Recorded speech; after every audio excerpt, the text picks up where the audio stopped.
So we started at 100 and now we are at 20. We have passed through 90, we have passed through 80, and I can go on and so forth. But we are at 20, doing 20 through to 11 of my favourite albums of the 90s. And again, I'm quite excited about the 10 I'm going to talk about. I love them loads. I won't be able to articulate how much I love them in any kind of different way, so I'll just say it's a wonderful album for every one of them. They all mean different things, predominantly with music. It makes me happy. Music makes me happy. And you probably realise by now that your favourite album is not in my list because I don't like that music. Or it might be in the list and you might be absolutely thrilled about what you're about to see, but I'm sure you're going to go, what? No, I don't even know that. Who likes that album? Me, I do. 20. Too Unlimited. Real Things. I rate this album highly. It makes me extremely happy. Real Thing was a single, and Here I Go, and No One. And I think that Escaping Music should have been a single as well. I thought that was great. Makes me happy from beginning to through to end. Yeah, it does actually. Through to end. Nothing Like the Rain. It's a ballad at the end of it. Still, I'll probably skip it. And it's a great pop dance album, and I love it loads. And it is my 20th favourite album of the 90s, and my 19th favourite album of the 90s. Whew. Crazy, Sexy, Cool by TLC. I didn't do a favourite track off that. I didn't do it. This is the second time I recorded this video, but I realised I was speaking so much drivel that I messed the numbering up, so I started doing the video again. But I'm still forgetting to say what my favourite ones are. No One is my favourite track off that. And next we have TLC, Crazy, Sexy, Cool. I'm going to go there straight away and say Creep is my favourite song off this. There was Creep and Digging on You and Red Light Special, and Waterfalls, of course, was the huge song off this. But what an album. I think the first time I listened to this I was like, and then it became embedded in my head, and I have loved it ever since. As have a lot of people. It's iconic, it's a classic, it's all those words that say good things about things. Lisa Left Eye Lopez is sorely missed. T-Bars and Chili should stop cancelling shows that I've got tickets to. And it's my 19th favourite album of the 90s, and my 18th favourite album of the 90s. This is my 18th favourite album of the 90s, and you'll be shocked that Go It's Betty Boo is rated so highly in my list, because it is an ignored classic. It's just out and out pop, ahead of its time, almost Spice Girlsy in its content. It's fun, and there's no reason why this shouldn't be hailed as one of the greatest pop albums ever made. Singles, I'm On My Way, Hangover, Let Me Take You There. That's the UK singles. In the US, they got Catch Me and also Thing Going On. Arguably, the US got the better end of the deal because they are actually better songs than I'm On My Way and Hangover. Imagine if the actual singles campaign was Let Me Take You There, then Catch Me, then Thing Going On, then maybe Hangover at the end of it. That would have been great. But hey, record companies, they know best. That's my 18th favourite album of the 90s. 17th favourite album of the 90s? Tori Amos, Under the Pink. Yes, I ranked this in the same bracket as Betty Boo and Too Unlimited. That's just how I roll when listening to music. Cornflake Girl, pretty good year. God, Past the Mission with the singles off this. My favourite song off this is Honey, which isn't on this, it's a B-side, but should have been on this. We all know this. My favourite actual song on this is Cornflake Girl. I was obsessed with Tori Amos back in the day. Still relatively am now, but it's the 90s era that really lights my fire. What am I on now? 20, 19, 18, 17, 16. 16th favourite album of the 90s. Also Tori Amos. This is From the Choir Girl Hotel from 1998. I'm trying to think whether or not I did actual favourite songs off the last two. Let Me Take You There and Cornflake Girl. Oh, I did. Honey, Cornflake Girl. Singles off this, Spark, and probably should have been Raspberry Swirl. Well, it was released, but then it wasn't released, and then it was, because that's what record companies used to do. If it wasn't going to go to number one in the first second, they pulled the release because they are idiots. We want the physical format. You ruined it for everybody. My favourite track off this, I think, is probably Raspberry Swirl. but that could change at any moment. Oh no, hang on a second, it's not. I love Northern Lad. Northern Lad is probably my favourite one of this. Oh, doesn't it look weird with a hand there and then my hand at the side of it like that? Ugh. It's like something out of Silent Hill. Oh, it's an arm creature. Jackie's Strength was also released as a single in the US, and so was Cruel. And that's 16 and 15. Everything But the Girl, Walking Wounded, only just been re-released on vinyl. I am thrilled about it. Even though it doesn't quite fit in the sleeve properly, it's a bit baggy. Singles off this were Before Today, Walking Wounded, Wrong, and single. And my favourite one off this has got to be, it's got to be Walking Wounded. But I do love the Adam F remix of Before Today, and I do love the Todd Terry mix of Wrong. But from beginning to end, it's a great listen. They were kind of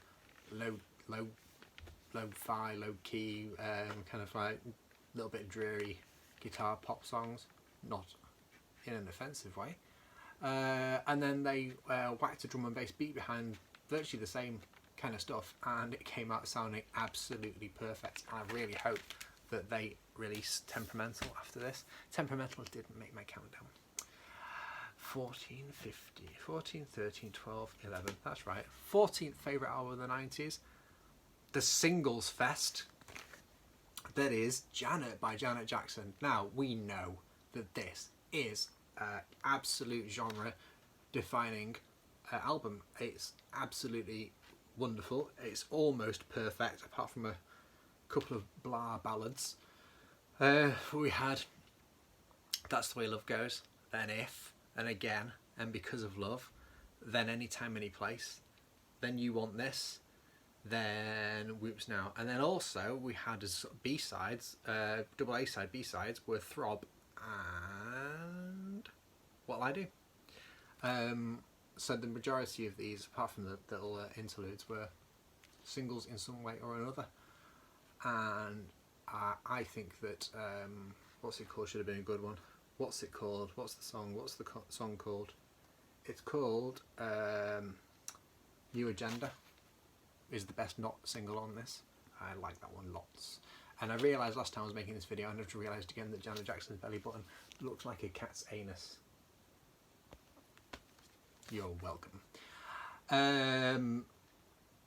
What was I going to say about this as well? Oh, last time I told a little anecdote about Throb, that when I was, it seems that every single time I listen to Throb, it's the little orgasmy bit as I arrive at work and driving through the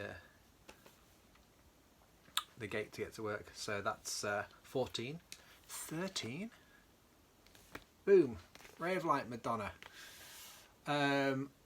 I think it's her best album, and a lot of people would agree with me. It's actually perfect. It pushed the boundary of a dance pop album. It's fitted in perfectly. We all went yes.